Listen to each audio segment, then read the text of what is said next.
आज हम लोगों को बात करना था redox reactions. Redox reactions redox reactions क्या होती है? रेडॉक्स रिएक्शंस किसे कहते हैं? क्या चीज है रेडॉक्स रिएक्शंस? किन चीजों के आधार पे हम लोग कह सकते हैं कि यहाँ पे ये रेडॉक्स रिएक्शंस है? देखो, रेडॉक्स रिएक्शंस दो तरह की रिएक्शंस से बनी हुई है। सबसे पहली जो रिएक्शंस होती है जिसको हम लोग कहते हैं ऑक्सीडेशन रिएक्शन। Oxidation reaction. और दूसरी रिएक्शंस जो होती है वो है reduction reactions. These two reactions are combinedly known as redox reactions. इन्हीं दोनों रिएक्शंस को कंबाइनली हम लोग क्या कहते हैं? रेडॉक्स रिएक्शंस कहते हैं। ऑक्सीडेशन रिएक्शंस और रिडक्शन रिएक्शन। अब दोनों को हम लोगों को बारी बारी से पढ़ना है। ये जो रेडॉक्स रिएक्शंस है बहुत ही इंपॉर्टेंट क्लास ऑफ रिएक्शंस है। इन रिएक्शंस का यूज हमारे डे टू डे लाइफ में बहुत ज्यादा है।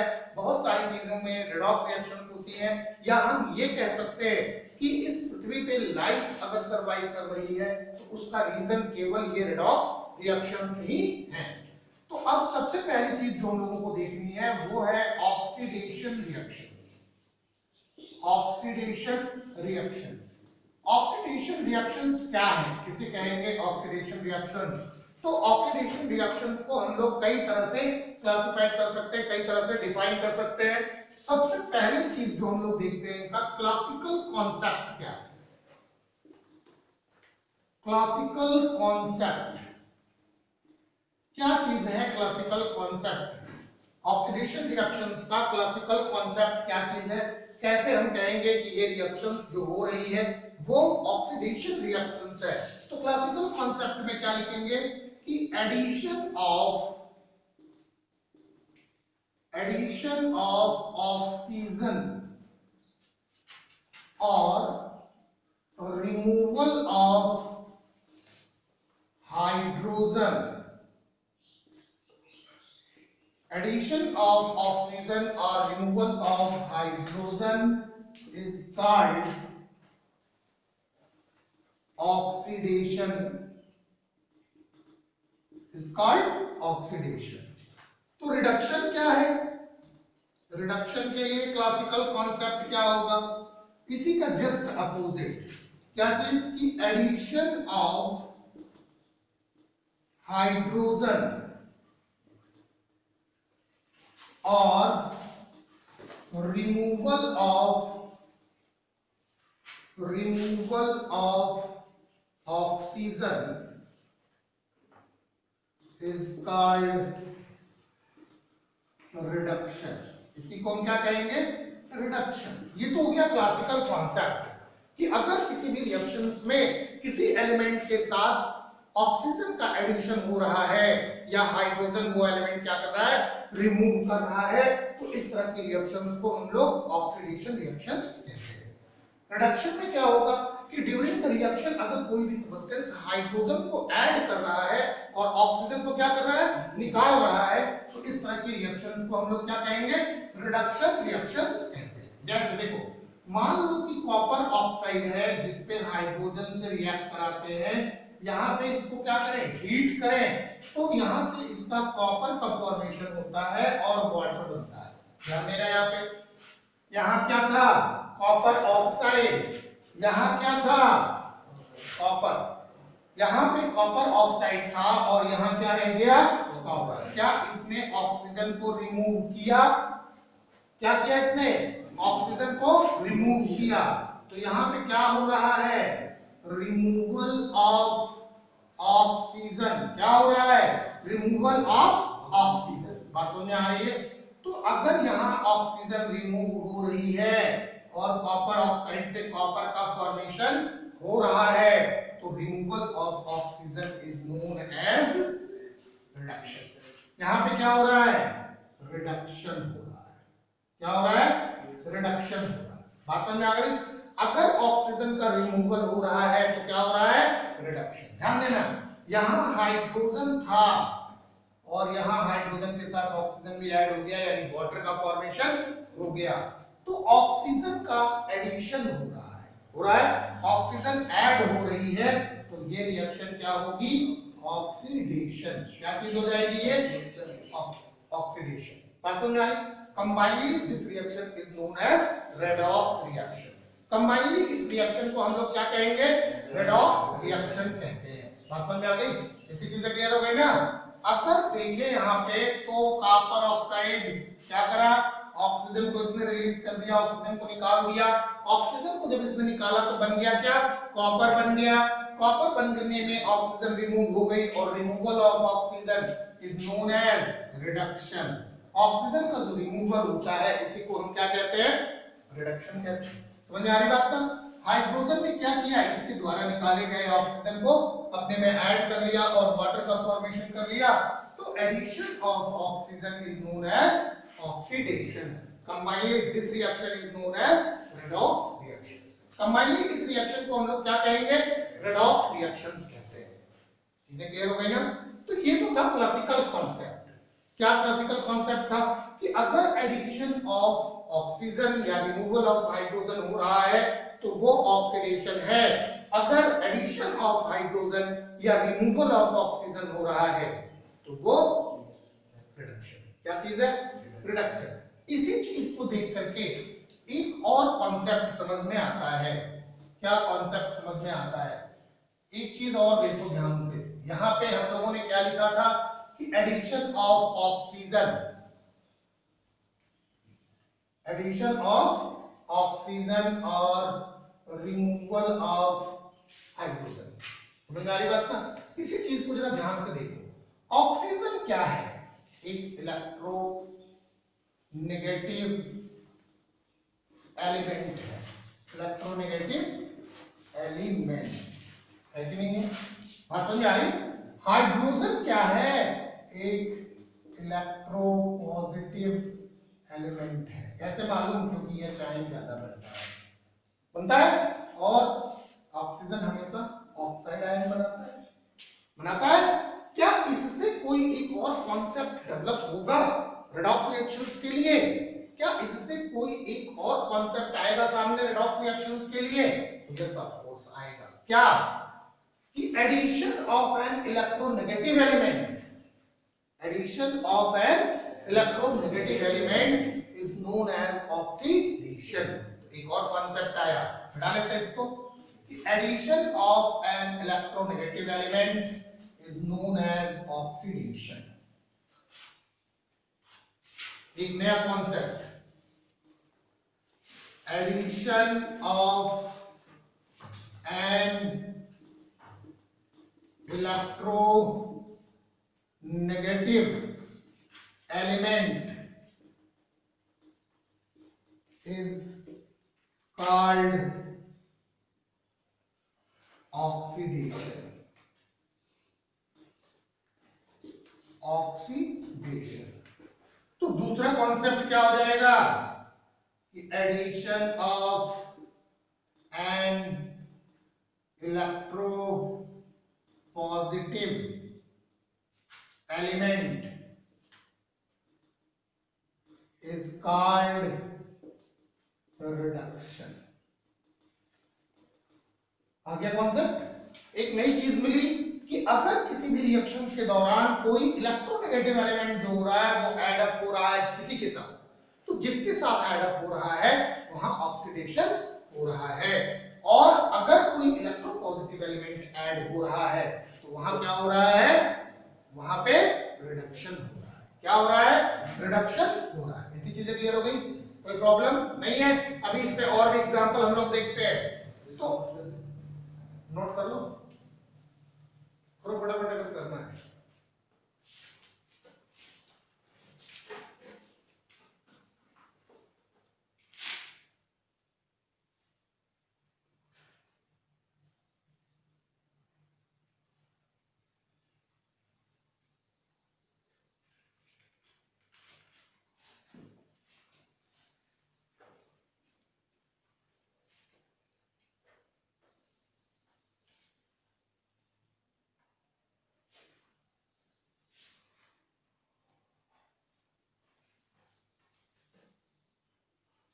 चलो मान लो कोई ऐसी रिएक्शंस है जो आयनिक फॉर्म में हो रही है, आयनिक फॉर्म के अंदर अगर रिएक्शंस हो रही है तो फिर हम उसको कैसे डिक्लेयर करेंगे कि किसका ऑक्सीडेशन हो रहा है और किसका रिडक्शन हो रहा है, किसका ऑक्सीडेशन हो रहा है और किसका रिडक्शन। मान लो कि हमारे पास एक रिएक्शन है Zn प्लस Cu+2, रिएक्शन बनी Zn+2 प्लस Cu, ये रिएक्शन बन रही है। अब अगर आपसे ये सवाल पूछा जाता है कि भाई बताइए इसमें किसका ऑक्सीडेशन हो रहा है और किसका रिडक्शन, तो इसके लिए क्या करेंगे, यहाँ पे तो ना तो हमको कहीं ऑक्सीजन दिखाई दे रहा है, ना हाइड्रोजन दिखाई दे रहा है, ना हम यहाँ पे इलेक्ट्रो पॉजिटिव और इलेक्ट्रो नेगेटिव एलिमेंट की बात कर पा रहे हैं, तो हम कैसे बताएं ये रिएक्शंस तो आयनिक फॉर्म में हो रही हैं, आयन्स के फॉर्मेशन हो रहे हैं, तो हम कैसे बताएं कि ऑक्सीडेशन हो रहा है या फिर रिडक्शन। तो देखो कैसे इसमें जानते हैं, तो removal of electron is called oxidation. Removal of electron is called oxidation. और addition of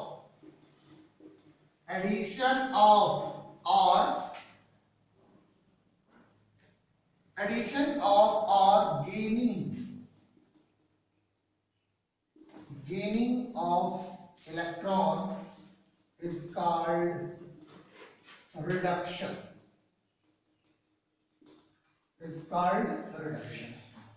अगर कोई भी एलिमेंट अपने इलेक्ट्रॉनों को निकाल रहा है, कोई भी एलिमेंट अपने इलेक्ट्रॉनों को निकाल रहा है तो वहां ऑक्सीडेशन हो रहा है, लेकिन अगर कोई एलिमेंट जो है वो इलेक्ट्रॉनों को गेन कर रहा है तो वहां क्या हो रहा है। अब इसी रिएक्शन को दो पार्ट में तोड़ते हैं, क्या देखो Zn से Zn+2 बन रहा है, Zn से Zn+2 बन रहा है, दो इलेक्ट्रॉन निकल रहे हैं, क्या हो रहा है, दो इलेक्ट्रॉन निकल रहे हैं, और कॉपर+2 से दो इलेक्ट्रॉन गेन हो जा रहे हैं और कॉपर में कन्वर्ट होता है। तो यहां इलेक्ट्रॉन गेन कर रहा है क्योंकि +2 चार्ज था, -2 चार्ज आया तो चार्ज कितना हो गया, 0। यहाँ 0 चार्ज था, +2 हो रहा है, इसका मतलब इसमें दो इलेक्ट्रॉन क्या किया, निकाल दिया, तो यहाँ पे क्या हो रहा है, ऑक्सीडेशन, और यहाँ पे क्या हो रहा है, रिडक्शन हो रहा है, क्या हो रहा है, रिडक्शन। समझ आ रही, तो Zn से Zn+2 में ऑक्सीडेशन हो रहा है, ये ऑक्सीडेशन हो रहा है, और Cu+2 से Cu में ये रिडक्शन हो रहा है, ये रिडक्शन हो रहा है। बात समझ आ गई, ठीक है। तो अगर कोई भी एलिमेंट इलेक्ट्रॉनों को क्या करता है, निकालता है, अगर एलिमेंट इलेक्ट्रॉनों को निकाल रहा है तो वहां ऑक्सीडेशन हो रहा है, अगर एलिमेंट जो है जो आयनिक फॉर्म में है ये इलेक्ट्रॉनों को गेन कर रहा है तो वहां पे क्या हो रहा है, रिडक्शन हो रहा है। जैसे एक सिंपल सा एग्जांपल, Na से Na+ का फॉर्मेशन हो रहा है, यानी इसका मतलब इसने एक इलेक्ट्रॉन क्या किया, निकाल दिया, तो ये ऑक्सीडेशन हो गया। समझ आ रही बात ना। अब देखो अगर ऑक्सीजन -2 है और यहाँ पे ऑक्सीजन माइनस हुआ तो अभी क्या हुआ, इलेक्ट्रॉन इसने गेन किया तो इलेक्ट्रॉन रिलीज किया, गेन किया कि रिलीज किया, इलेक्ट्रॉन गेन किया या इलेक्ट्रॉन रिलीज किया, क्या किया, गेन किया, इसने क्या किया, गेन कर लिया। बात समझ में आ रही है। तो यहां पे क्या हो रहा है, रिडक्शन हो रहा है, क्या हो रहा है, रिडक्शन हो रहा है। बात समझ में आ रही है, इतनी चीजें क्लियर हो गई ना। अगर मान लो कि यहाँ पे Mg है और Mg से Mg+2 बनता है तो इसका मतलब इसने क्या किया, दो इलेक्ट्रॉन निकाल दिया, और दो इलेक्ट्रॉन अगर निकाल दिया तो यहाँ पे क्या हो रहा है, ऑक्सीडेशन हो रहा है, क्या हो रहा है, ऑक्सीडेशन। तो अगर कोई इलेक्ट्रॉन को निकाल रहा है तो वहां पे ऑक्सीडेशन होगा, अगर कोई इलेक्ट्रॉन को गेन कर रहा है तो वहां क्या होगा, रिडक्शन। क्लियर हो गया, कोई प्रॉब्लम नहीं ना है, इतनी चीजें क्लियर हो गई। एक और चीज देख लेते हैं, चलो एक और इंपॉर्टेंट चीज है जिसको याद रखने की जरूरत है, वो क्या कि ऑक्सीडाइजिंग एजेंट क्या होते हैं और रिड्यूसिंग एजेंट क्या होते हैं। जो ऑक्सीडेशन और रिडक्शन की रिएक्शंस होती है इसके कुछ एजेंट होते हैं, तो जो ऑक्सीडेशन कराते हैं वो ऑक्सीडाइजिंग एजेंट्स होते हैं, जो रिडक्शन कराते हैं वो क्या होते हैं, रिड्यूसिंग एजेंट। तो ऑक्सीडाइजिंग एजेंट कौन होता है, ऑक्सीडाइजिंग एजेंट कौन होगा, ऑक्सीडाइजिंग एजेंट, ऑक्सीडाइजिंग एजेंट वो होता है जो ऑक्सीडेशन के लिए ऑक्सीजन प्रोवाइड करता है। तो ऑक्सीडेशन के लिए जो ऑक्सीजन प्रोवाइड करेगा वो क्या होगा, ऑक्सीडाइजिंग एजेंट। बात समझ में आ रही है, इतनी चीजें समझ में आ रही है ना। तो ऑक्सीडाइजिंग एजेंट कौन होगा, जो ऑक्सीजन प्रोवाइड करेगा, और ऑक्सीजन जो प्रोवाइड करेगा उसका रिडक्शन हो जाएगा। जो ऑक्सीजन अपने से निकालेगा ऑक्सीडेशन के लिए उसका क्या हो जाएगा, रिडक्शन। जैसे देखो एक सिंपल सा एग्जांपल अभी हम लोगों ने देखा कि कॉपर ऑक्साइड H2 से रिएक्ट करके कॉपर और H2O बनाता है। हाइड्रोजन के लिए ऑक्सीजन किसने प्रोवाइड किया, कॉपर ऑक्साइड ने। तो कॉपर ऑक्साइड क्या हो गया, रिड्यूस्ड हो गया। क्या हो गया, रिड्यूस्ड हो गया, ये रिड्यूस्ड हो गया। बात समझ में आ गई। इसने ऑक्सीजन प्रोवाइड करवाया ताकि ये ऑक्सीडेशन कर सके, है कि नहीं है। तो ये जो रिड्यूस हो गया यही ऑक्सीडाइजिंग एजेंट है। यही क्या है, ऑक्सीडाइजिंग एजेंट। बात समझ में आ रही है ना। जिसका ऑक्सीडेशन हुआ ये क्या हो गया, रिड्यूसिंग एजेंट। इस चीज को याद रखना, जिसका ऑक्सीडेशन होगा वो रिड्यूसिंग एजेंट होगा और जिसका रिडक्शन होगा वो ऑक्सीडाइजिंग एजेंट। तो ऑक्सीडाइजिंग एजेंट क्या है, the substance which gets oxidised, the substance which gets oxidised. ऐसे सबस्टेंस जो ऑक्सीडाइज्ड होते हैं, ऐसे सबस्टेंस जो ऑक्सीडाइज्ड होते हैं वही क्या होते हैं, the substance which get oxidised, वो तो रिड्यूसिंग एजेंट होगा, which gets reduced, the substance which gets reduced, जो सबस्टेंस रिड्यूस्ड हो जाएंगे वो ऑक्सीडाइजिंग एजेंट होंगे। जो सबस्टेंस क्या हो जाएंगे, रिड्यूस्ड हो जाएंगे, वो ऑक्सीडाइजिंग एजेंट होंगे। और रिड्यूसिंग एजेंट कौन सा होगा, reducing agent, the substance which gets oxidized। ऐसे सबस्टेंस जो ऑक्सीडाइज्ड हो जाते हैं, वो सभी सबस्टेंस जो ऑक्सीडाइज्ड हो जाते हैं वो रिड्यूसिंग एजेंट होते हैं। इतनी चीजें क्लियर हो गई ना। जो सबस्टेंस रिड्यूस्ड होंगे वो ऑक्सीडाइजिंग एजेंट होंगे, जो सबस्टेंस क्या होंगे, ऑक्सीडाइज्ड होंगे, वो क्या होंगे, रिड्यूसिंग एजेंट होंगे। जो सबस्टेंस रिड्यूस्ड होंगे वो ऑक्सीडाइजिंग एजेंट होंगे। ध्यान रखना थोड़ा सा उल्टा होता है, जो सबस्टेंस कैसे होंगे, रिड्यूस्ड होंगे वो ऑक्सीडाइजिंग एजेंट, जो ऑक्सीडाइज होंगे वो रिड्यूसिंग एजेंट। क्या हो जाएंगे, रिड्यूसिंग एजेंट। आइए और भी एग्जांपल देख लेते हैं। मान लो एक रिएक्शन हो रही है, H2S plus Cl2 बन रहा है क्या, S plus 2HCl।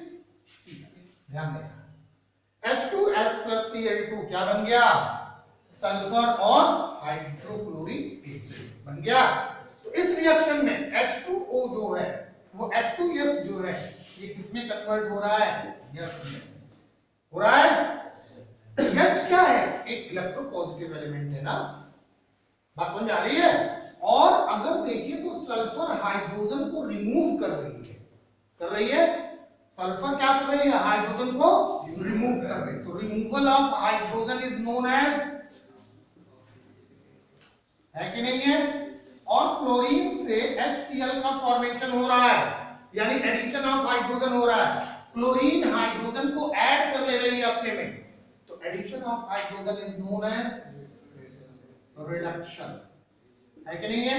Addition of hydrogen is known as reduction, जबकि removal of hydrogen is known as oxidation. बात समझ में आ रही है? अब इसका ऑक्सीडेशन हो रहा है तो ये क्या होगा? Reducing agent. ये क्या होगा? Reducing agent. यहां पे ऑक्सीडेशन हो रहा, रिडक्शन हो रहा है, क्लोरीन का रिडक्शन हो रहा है, तो ये क्या है? Oxidising agent. ये ऑक्सीडाइजिंग एजेंट। बात समझ में आ रही है? यहां रिडक्शन हो रहा है तो ये रिड्यूसिंग एजेंट है, यहां ऑक्सीडेशन हो रहा है तो ये क्या है? ऑक्सीडाइजिंग एजेंट है। इतनी चीजें क्लियर हो गई? कोई प्रॉब्लम? नोट करो फटाफट, फटाफट नोट करो।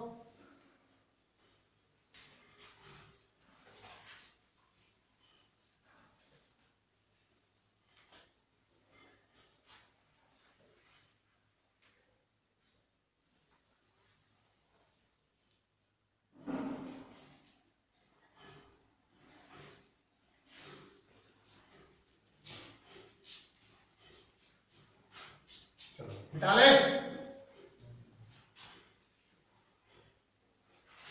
और एग्जांपल देख लेते हैं।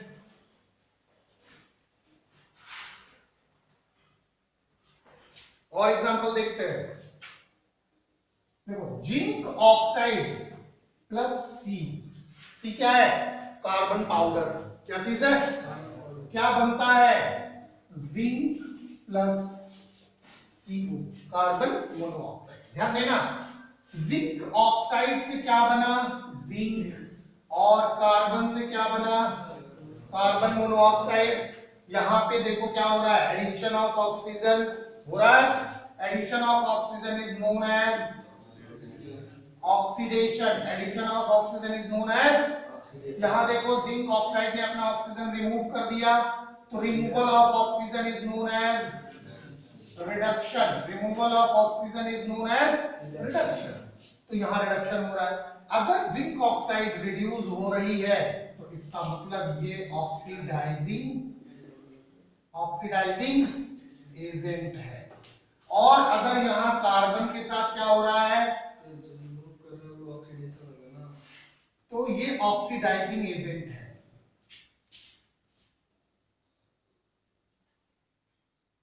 Removal of oxygen is known as reduction. Addition of hydrogen is known as reduction. Hydrogen का एडिशन हो या फिर ऑक्सीजन का रिमूवल हो, और ऑक्सीजन का एडिशन हो या फिर हाइड्रोजन का रिमूवल हो, वो ऑक्सीडेशन कहलाएगा। जो ऑक्सीजन को रिमूव करेगा वो ऑक्सीडाइजिंग। जो ऑक्सीजन को रिमूव करेगा वो ऑक्सीडाइजिंग एजेंट होगा, क्योंकि उसका रिडक्शन होगा।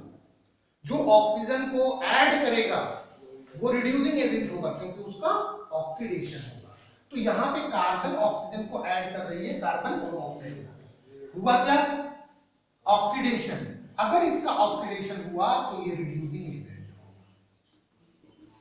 ये रिड्यूसिंग एजेंट होगा। जिसका ऑक्सीडेशन होगा वो रिड्यूसिंग एजेंट होगा, जिसका रिडक्शन होगा वो ऑक्सीडाइजिंग एजेंट होगा। उल्टा, समझ आ रही बात? तो ऑक्सीडेशन जिसका होगा वो रिड्यूसिंग एजेंट होगा। ऑक्सीडेशन कब होगा? या तो वो ऑक्सीजन को ऐड करे या फिर हाइड्रोजन को रिमूव करे। ठीक है? रिडक्शन कब होगा? या तो वो हाइड्रोजन को ऐड करे और या ऑक्सीजन को रिमूव करे। तो यहाँ पे हाइड्रोजन तो कोई है नहीं, ऑक्सीजन है। तो जिंक ऑक्साइड के पास ऑक्सीजन है, ये अपने ऑक्सीजन को निकाल देता है, जिंक में कन्वर्ट हो गया। तो रिमूवल ऑफ ऑक्सीजन हुआ कि नहीं हुआ? अगर रिमूवल ऑफ ऑक्सीजन हो रहा है तो क्या हो जाएगा? रिडक्शन हो जाएगा। बात समझ में आ रही है? अगर रिमूवल ऑफ ऑक्सीजन हो रहा है तो रिडक्शन हो गया। कार्बन के पास तो कोई ऑक्सीजन था नहीं, लेकिन यहाँ पे प्रोडक्ट में देखो ऑक्सीजन है। क्या मतलब हुआ इसका? इसका मतलब ये हुआ कि इसने ऑक्सीजन को ऐड किया। तो अगर ऑक्सीजन को ऐड किया तो ऑक्सीडेशन हुआ। अब इसका ऑक्सीडेशन हुआ तो ये रिड्यूसिंग एजेंट है, और इसका रिडक्शन हुआ तो ये ऑक्सीडाइजिंग एजेंट। क्यों? क्योंकि ऑक्सीजन की जो डिमांड है ऑक्सीडेशन के लिए वो यही देता है। जो ऑक्सीजन की डिमांड है ऑक्सीडेशन के लिए वो कौन देता है? Zinc oxide. तो जो ऑक्सीजन की सप्लाई करेगा वही ऑक्सीडाइजिंग एजेंट होगा। और जो सप्लाइड ऑक्सीजन को गेन कर लेगा, तो अगर इसका ऑक्सीजन ये ना ले तो क्या ये प्रोसेस होगा? नहीं, क्योंकि ड्यूरिंग द प्रोसेस कोई भी एलिमेंट मिस नहीं होने चाहिए, कहीं ना कहीं तो उनको दिखाई देना आवश्यक है, मिस नहीं होते, क्योंकि आपने पढ़ा लॉ ऑफ मॉस कंजर्वेशन में कि there is no loss in the mass during a chemical process. तो अगर मान लो एक ऑक्सीजन मिस हो गया तो 16 ग्राम का डिफरेंस आ जाएगा कि नहीं आ जाएगा? तो ये होना नहीं चाहिए। तो अगर कोई एक रिलीज करेगा तो दूसरा कोई गेन करेगा, तब तो प्रोसेस होगा, अदरवाइज अगर कार्बन को हटा लेते हैं तो जिंक ऑक्साइड ऑक्सीजन निकालेगा किसके लिए? किसी के लिए नहीं, तो प्रोसेस नहीं होगा। बात समझ में आ रही है? अभी ये ऑक्सीजन निकाल रहा है, क्यों? क्योंकि ये लेने वाला है, तो ये इसको ऑक्सीजन को छोड़ने में मदद कर रहा है, इसलिए ये रिडक्शन में मदद कर रहा है। किसमें मदद कर रहा है? रिडक्शन में मदद कर रहा है, तो रिड्यूसिंग एजेंट है। अगर रिडक्शन में मदद करेगा तो रिड्यूसिंग एजेंट होगा, अगर मदद नहीं कर रहा है तो रिड्यूसिंग एजेंट नहीं होगा। समझ में आ रही है? अगर इसको कोई ऑक्सीजन ना दे तो क्या ऑक्सीडेशन होगा? तो ये ऑक्सीजन दे करके ऑक्सीडेशन में मदद कर रहा है, तो ये ऑक्सीडाइजिंग एजेंट है। बात समझ में आ गई थी? कोई प्रॉब्लम यहां तक? समझ गए? कोई दिक्कत नहीं आई? एक और मेथड है, हालांकि ये अभी आपके लिए ज्यादा सुटेबल नहीं है, फिर भी जान लेते हैं। क्या? Oxidation number method. Oxidation number method. अब सवाल ये है कि ऑक्सीडेशन नंबर कहते किसे हैं? क्या चीज है ऑक्सीडेशन नंबर? ऑक्सीडेशन नंबर क्या चीज होती है? समझ में आ रही बात ना? तो ऑक्सीडेशन नंबर किसे कहेंगे? क्या चीज होती है? तो द नंबर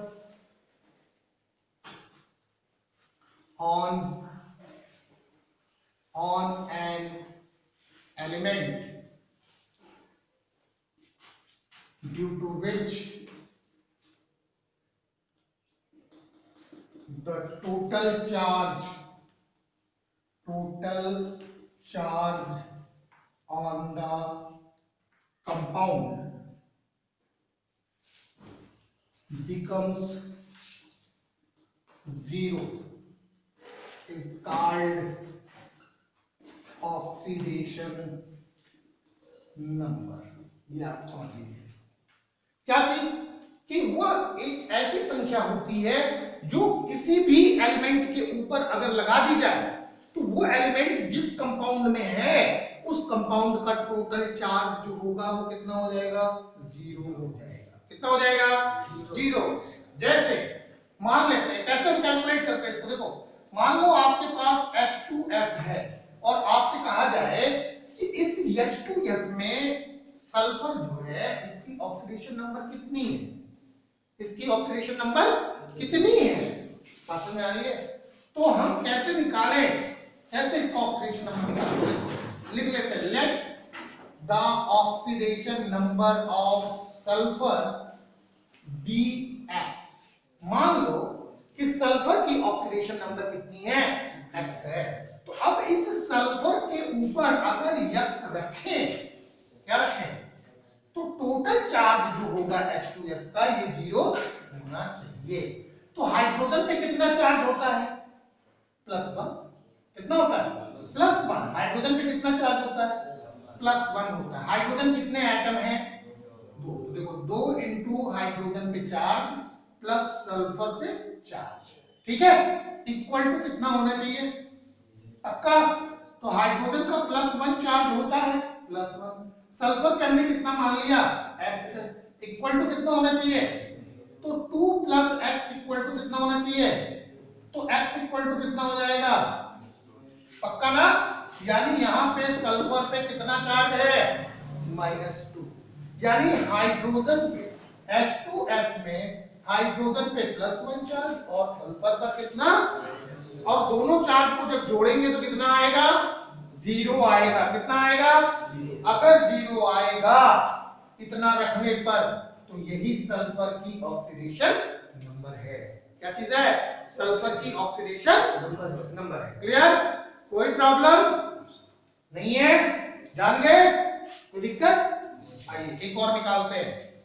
एक और निकाल लेते हैं, निकालना ऐसे सीख लो, चाहे कितना भी टेढ़ा कंपाउंड क्यों नहीं होगा, आप इसी चीज को याद रखो, फटाफट आप कैलकुलेट कर पाओगे। देखो एक ही एलिमेंट की डिफरेंट डिफरेंट कंपाउंड में ऑक्सीडेशन नंबर डिफरेंट डिफरेंट होता है। कोई जरूरी नहीं कि सल्फर कहेंगे यहाँ पे -2 है तो हर जगह -2 रहेगा, फिक्स है, ऐसा नहीं है। एक्चुअल में ये कोई फिक्स वैल्यू नहीं होती है, ये वो चार्ज होता है जिस चार्ज को वो एलिमेंट एक्वायर करे ताकि कंपाउंड का टोटल चार्ज क्या हो जाए, 0 हो जाए। अब देख लो H2SO4 में देख लेते हैं, किसको, सल्फर को ही देख लेते हैं, सल्फर को देख लेते हैं, ठीक है। तो बात वही है, let the oxidation number of sulphur be X। मान लेते हैं कि सल्फर का ऑक्सीडेशन नंबर कितना है, X। क्लियर, तो जोड़ लो सबके चार्ज, 2 है ये, तो 2 इंटू कितना +1, सल्फर पे कितना माना हमने X, ऑक्सीजन 4 है इंटू कितना, ऑक्सीजन पे कितना होता है -2, इक्वल टू कितना होना चाहिए 0। अरे भैया ऑक्सीजन पे कितना चार्ज होता है, 10th में आ गए हो, अभी कल भी चर्चा इस बात पे हुई थी, ठीक है। तो 2 + x प्लस और माइनस कितना हो जाएगा -8, इक्वल टू कितना होना चाहिए 0। तो x -6 बचेगा, ये -8 और +2, राइट, इक्वल टू कितना हो गया, तो x इक्वल टू कितना हो गया 6। तो इसमें सल्फर की ऑक्सीडेशन नंबर कितनी है +6, ऑक्सीजन की कितनी है -2, हाइड्रोजन की कितनी है +1। सिंपल है कि नहीं है। आइए जरा देखते हैं H2SO3 में देख लेते हैं, सल्फर को ही देखते हैं H2SO3 में। क्लियर, चलिए तो 2 into +1 plus x plus 3 into कितना -2 इक्वल टू कितना हो जाएगा 0, राइट। अभी ये कितना हो गया 2 + x - 6 इक्वल टू कितना, क्या ये x - 4 होगा, इक्वल टू कितना हो जाएगा, तो x इक्वल टू कितना, यहाँ पे सल्फर का ऑक्सीडेशन नंबर कितना है +4, कितना है। तो अभी देखो 3 हमने कंपाउंड लिखे और तीनों में केवल एक एलिमेंट सल्फर की ऑक्सीडेशन नंबर को डिटरमिन किया, तो डिफरेंट डिफरेंट ऑक्सीडेशन नंबर मिला कि नहीं मिला। तो इस तरह से हम कह सकते हैं कि ऑक्सीडेशन नंबर एक फिक्स नंबर नहीं होती है, ये कंपाउंड के साथ साथ क्या होती है, बदलती रहती है, चेंज होती रहती है। अब आप ऑक्सीडेशन नंबर निकाल पाओगे, कोई प्रॉब्लम नहीं ना आएगी, क्लियर हो गया। तो देखें कि ऑक्सीडेशन नंबर के आधार पर हम ऑक्सीडेशन और रिडक्शन को कैसे डिटरमिन करते हैं, किसके आधार पर, ऑक्सीडेशन नंबर के आधार पर, ठीक है। तो देखो पहली चीज कि increase in oxidation number of element is called oxidation, दूसरी चीज decrease in oxidation number of element is called reduction. बात समझ में आ गई कि अगर किसी भी प्रोसेस के दौरान किसी एलिमेंट के ऑक्सीडेशन नंबर में इंक्रीज हो रहा है तो वो ऑक्सीडेशन होगा, अगर ऑक्सीडेशन नंबर में डिक्रीज हो रहा है तो वो क्या होगा, रिडक्शन। एक सिंपल सा रिएक्शन जो हम लोगों ने स्टार्टिंग में ही पढ़ा है, copper oxide plus H2, copper plus क्या बन गया H2O। सबका ऑक्सीडेशन नंबर लिख लेते हैं, लिख लें। ऑक्सीजन पे कितना होता है -2, तो डेफिनेटली कॉपर पे कितना होगा, तभी तो 0 होगा। हाइड्रोजन क्या है, मॉलिक्यूलर फॉर्म में, जब भी कोई एलिमेंट मॉलिक्यूलर या एटॉमिक फॉर्म में रहेगा तो उसका ऑक्सीडेशन नंबर क्या होता है 0। यहाँ कॉपर एटॉमिक फॉर्म में आ गया तो कैसा हो गया, यहाँ ऑक्सीजन का कितना होगा -2 और हाइड्रोजन का कितना होगा +1। क्लियर ना, कोई दिक्कत नहीं है, क्योंकि +1 × 2 +2 हो जाएगा, +2 और -2 कितना 0, ठीक है। अब देखो कॉपर का +2 से 0 हो रहा है, हाइड्रोजन का 0 से +1 हो रहा है, हो रहा है। तो +2 से 0 होना घट रहा है कि बढ़ रहा है? घट रहा है कि बढ़ रहा है? घट रहा है। +2 से अगर 0 हो रहा है तो घट रहा है कि बढ़ रहा है? घट रहा है। तो हमने क्या बताया कि अगर डिक्रीज हो रहा है तो क्या है? सिंपल ना। तो ये प्रोसेस क्या हो गया? हो गया। ये देखो 0 से क्या हो रहा है? घट रहा है कि बढ़ रहा है? अगर इंक्रीज हो रहा है तो इंक्रीज का मतलब क्या हुआ? Simple oxidation. अगर इंक्रीज हो रहा है तो ऑक्सीडेशन, अगर डिक्रीज हो रहा है तो क्या है? रिडक्शन। कैसे? कोई भी रिएक्शन हो आप उसके ऑक्सीडेशन नंबर को लिख लीजिए फटाफट और देख लीजिए किसका बढ़ रहा है, किसका, जिसका बढ़ रहा है उसका ऑक्सीडेशन हो रहा है, जिसका घट रहा है उसका रिडक्शन हो रहा है। क्लियर? कर लेंगे, कोई प्रॉब्लम नहीं है। चलें।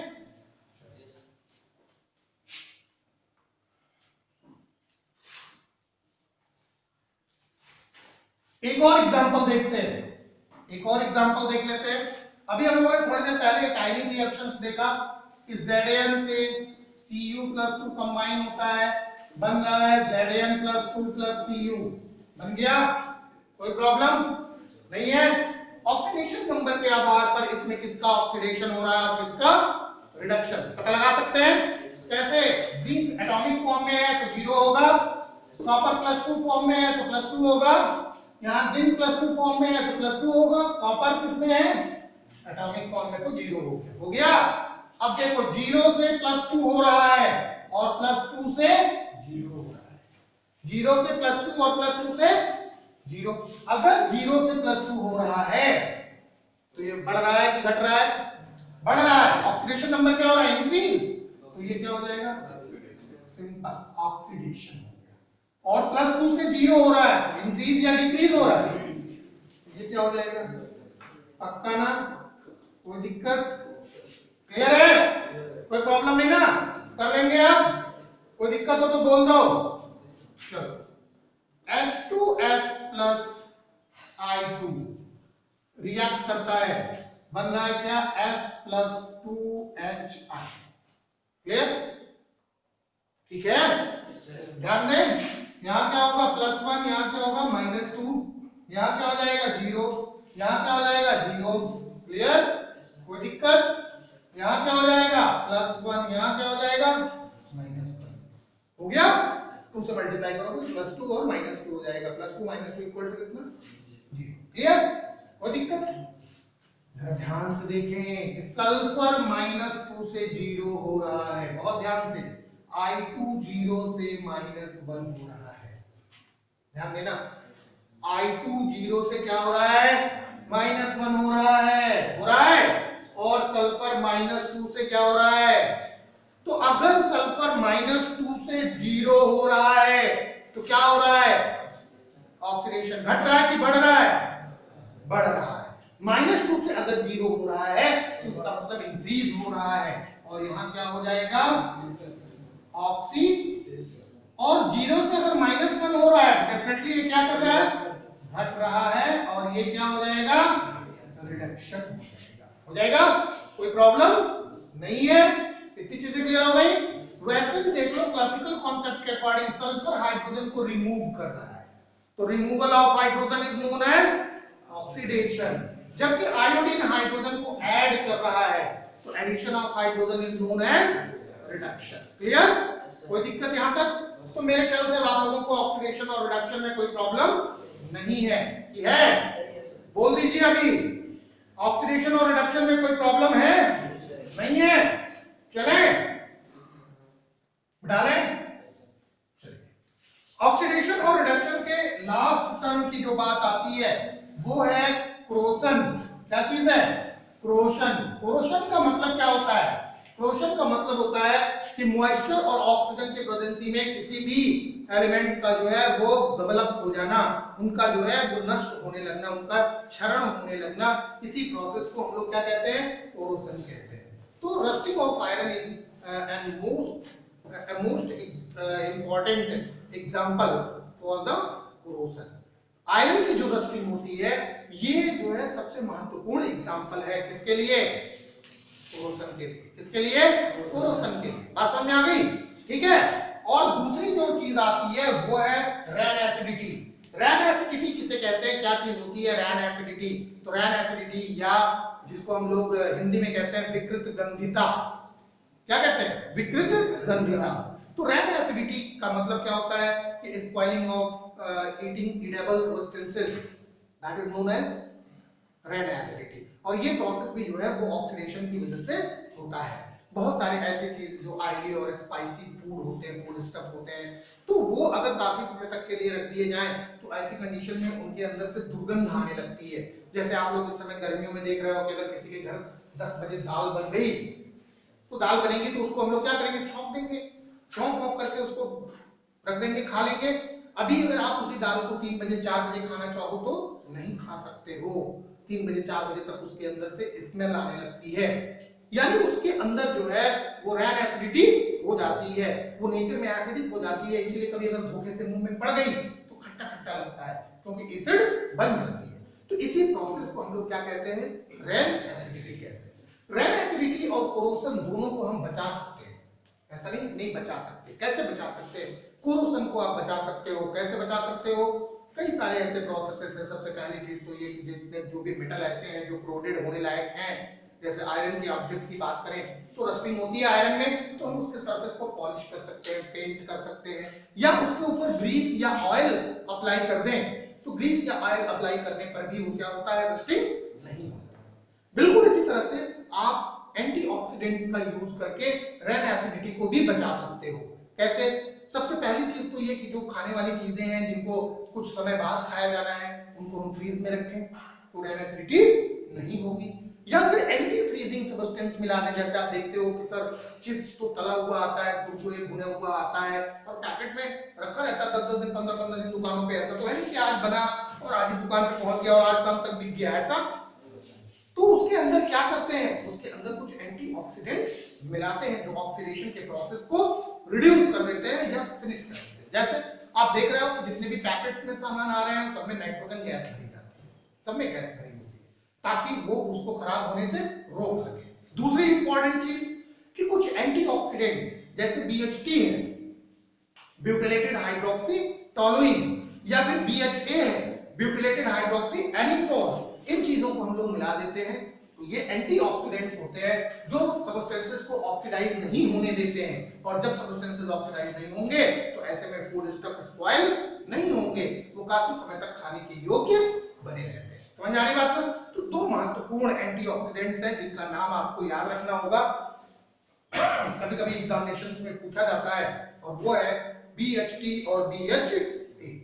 समझ आ रही बात? BHT ब्यूटिलेटेड हाइड्रोक्सी टोलुइन और BHA ब्यूटिलेटेड हाइड्रोक्सी एनिसो। ठीक है, तो ये चैप्टर यहीं पे आपका फिनिश हो गया। फिर हम लोग बात करेंगे नेक्स्ट चैप्टर की। ठीक है, तेरी कूलनेस का स्वैग कहीं लो ना हो जाए, तेरी लाइफ की स्पीड कहीं स्लो ना हो जाए, तेरी कूलनेस का स्वैग कहीं लो ना हो जाए, तेरी लाइफ की स्पीड कहीं स्लो ना हो जाए। जरा ध्यान से सुनो ना फिर बाद में ना रोना, थोड़ी केयर तो करो